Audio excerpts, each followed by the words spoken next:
One of the sponsors of my YouTube channel is a company by the name of Disraptor. They're in the business of finding those companies that are going to change the world we live in 3 to 5 years from now. And what they do is then go gather shares from those companies pre-IPO and make them available to you and I. And so I asked them, has the Metaverse been canceled? And they shared with me, no, it has not. In fact, if you want to buy Facebook stock today at about $90, $95 a share, you're going to be very happy in 5 years. And I said, why do you say that? Give me a better understanding. And they sent me this 8-page document, which tells me what the Metaverse is all about, the 7 layers of the Metaverse, and how it's going to work and who the players are going to be in the future to make the Metaverse a real part of you and I's life. And I want to share that with you.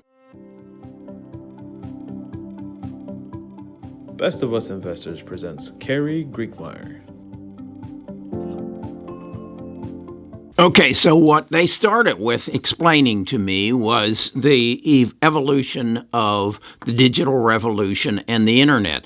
When the internet first came out in the 90s, it basically was a form of reading. People put information up, you read it. 2.0 was the advent of stores and creation of content and editing pictures and generating content. And that was dominated by basically Apple, Google, Amazon, and Microsoft. And they controlled your data. And they basically made money off of your data. Well, 3.0, which is going to evolve around the Metaverse, is going to change that scenario where you are in control, where you and I control our data, and we make money off of the internet. So this is the progression that is going. And so the question I had then is, where do I invest my money? And as they said, Apple, Google, Amazon is going to, and Microsoft are going to be a big part of it, as is Facebook. But there are other players that are essential to make the data that these 5 own pertinent to the world that is coming. And so that's where we are. But the next question I had is, who are the players? So they explained to me that there's 7 levels of the Metaverse, and the first one is the experience. The experience we have now is the Zoom call I'm going to have this afternoon, what we'd call Stock Talks. But rather than just having a headshot and a picture there, we're going to have avatars in the future, and we're going to sit around a table, and we're going to get up, and we're going to walk around, and we will actually have an experience. This experience, at some level, is available today, and it's available through Epic Games such as Fortnite and then Minecraft. These are things I don't know about, but my grandson tells me about. So the first element of the Metaverse is going to be an experience. The second level of the Metaverse is going to be discovery. This will be like you want to go to a store and you want to go walk through that store and see the goods and feel them and touch them and be a part of it. This again is something that has already been available to some people who play the game thing. That brings us to Epic Games, Google Play, and Google's App Store. The third layer is going to be the creator economy. That's kind of going to play to me.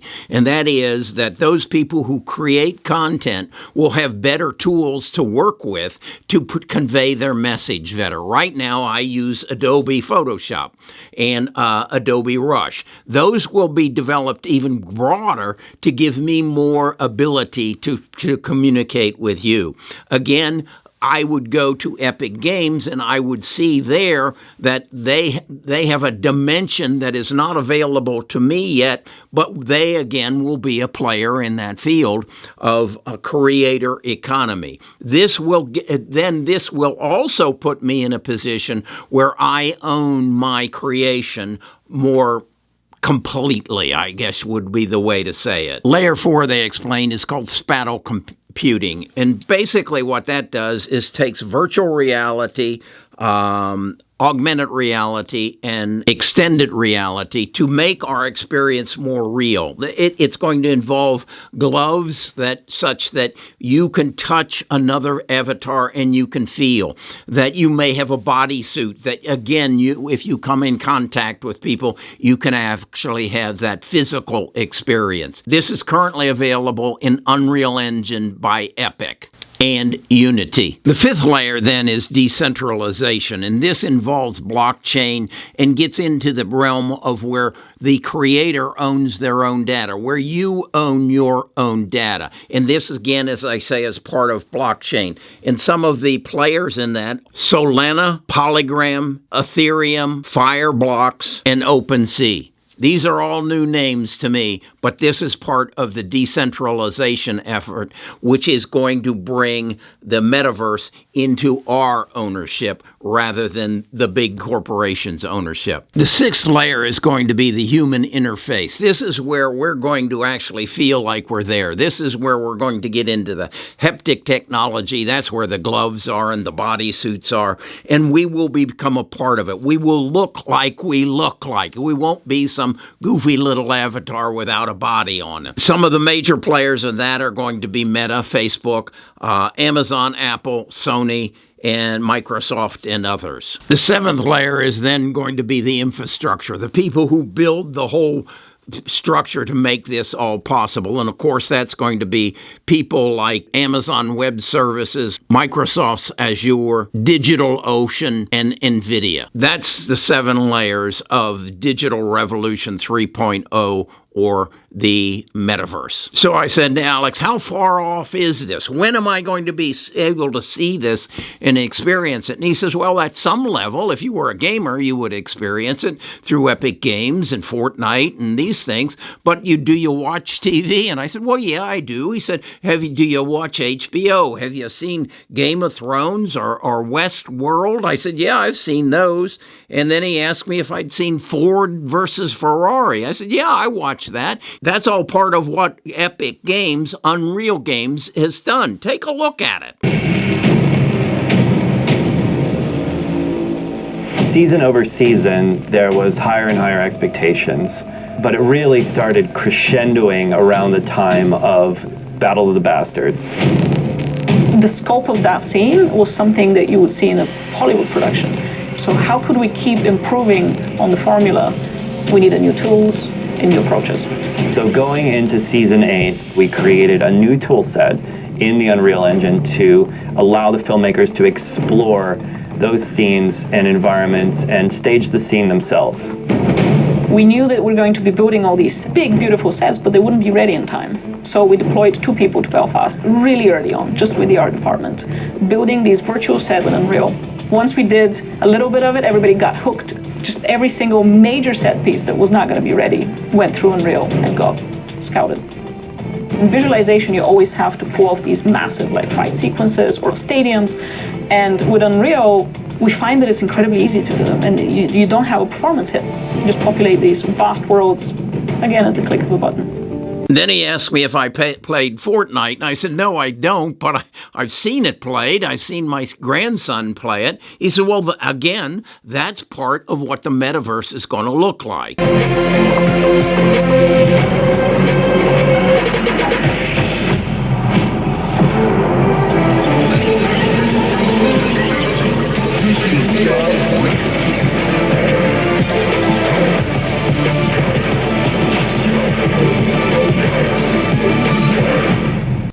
Then he told me that both Porsche and Volvo are using the Epic Games Unreal software to simulate accidents so that the car knows when to brake or when to turn to miss a dog or things of that nature. So with that being done, the next question was just how big is this? And he put in front of me these charts that are showing that the metaverse is basically about a $75 billion industry now, but by 2030, it's projected to be a $1.3 trillion industry. And then here's another chart that shows the global video game revenues by segments and how it's growing. This is a lot of information, and it's a lot to absorb. So I said, Alex, I just don't think that my viewers are going to be able to absorb all this. How can I get this information to them so that they can examine it at their leisure?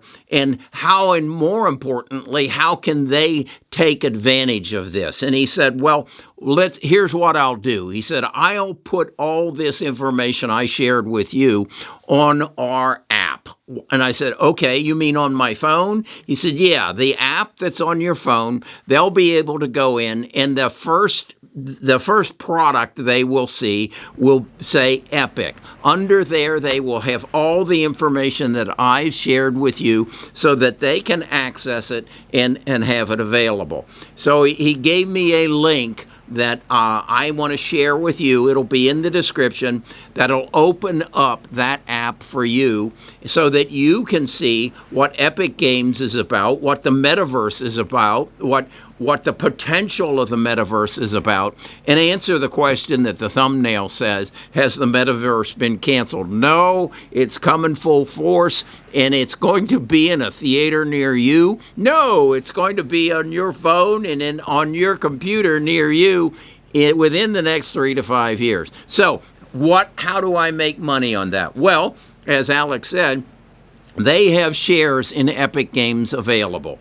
And on that app, you're going to see that you can buy those shares. You're going to see at what price. And as he shared with me, with the market being down as it is, they're on sale for about 30% of what the original evaluation or the past evaluation of Epic Games is. So go take a look at it. You got to be an accredited investor, which I'm sure a lot of you are. But this is the kind of information I want to make available to you. You do not make money in the stock market reacting to what's happening today. You make money by analyzing undervalued assets. And Epic Games is an undervalued asset if you and I believe, like I now believe, that Mark is still going down the right track and it looks like he's got enough money to last out.